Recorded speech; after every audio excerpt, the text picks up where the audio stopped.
नमस्कार, स्वागत है आप सभी का भारत टीवी लाइव में। आपके साथ मैं हूं अंजलि त्यागी। आइए खबरों की शुरुआत करते हैं। भोपाल में राज्यसभा चुनाव को लेकर विवाद बढ़ता जा रहा है। कांग्रेस ने मीनाक्षी नटराजन का नामांकन रद्द किए जाने के मामले को लोकतंत्र और संविधान पर हमला बताते हुए भाजपा और चुनाव आयोग पर गंभीर आरोप लगाए हैं। कांग्रेस का कहना है कि उसके प्रतिनिधि मंडल ने चुनाव आयोग को मामले की जानकारी दी थी, लेकिन इसके बावजूद सर्वोच्च न्यायालय में आयोग द्वारा जानकारी नहीं होने की बात कही गई। पार्टी ने इसे गंभीर और चिंताजनक स्थिति बताया। कांग्रेस नेताओं का आरोप है कि देश के इतिहास में शायद पहली बार बिना किसी ठोस कानूनी आधार के किसी उम्मीदवार का नामांकन निरस्त किया गया है और उसके बाद भाजपा उम्मीदवारों को जल्दबाजी में निर्वाचित घोषित कर दिया गया।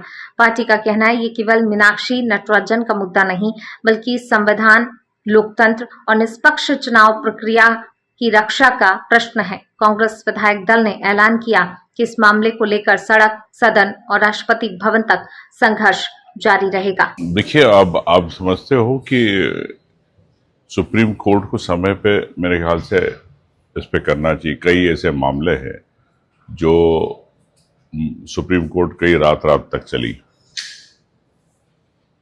आज चूंकि उस पे निर्णय आने वाला है, सुप्रीम कोर्ट इस पे सुनवाई करेगी, लेकिन जैसी दलील दी गई चुनाव आयोग द्वारा कि हमें जानकारी नहीं है, सुप्रीम कोर्ट में कहा गया।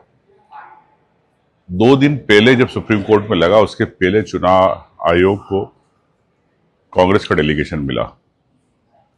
तनखा जी, सिंघवी जी, सभी हमारे नेता मिले।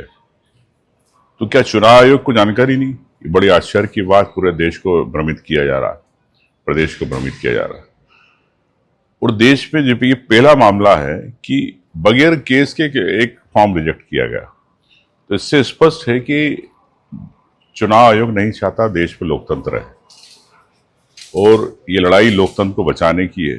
राहुल गांधी जी कई बार कह चुके इस बात को लेके कि लोकतंत्र को हमें बचाना।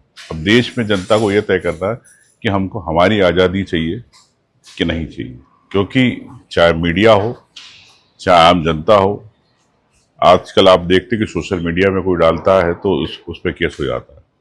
मीडिया को इस प्रकार सेंसर किया जा रहा है। आम जनता के अधिकारों की बात नहीं हो रही। पर देश के अंदर कई मामले हैं, महंगाई को लेकर परेशान है, लेकिन हम देश को हमेशा हिंदू मुस्लिम की ओर ले जाते हैं। तो ये क्यों?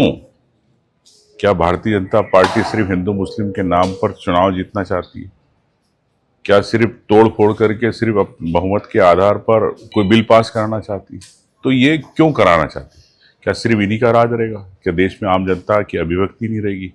तो मैं समझता हूँ कि ये देश में एक लोकतंत्र की लड़ाई है, और आज चुकी है, तो इस पर मैं उच्चतम न्यायालय पे कोई टिप्पणी नहीं करना चाहता हूँ। लेकिन हम लोग पूरे कांग्रेस के विधायक यहाँ पे मध्य प्रदेश से आए हैं, और हमने राष्ट्रपति महोदय से भी अनुरोध किया है।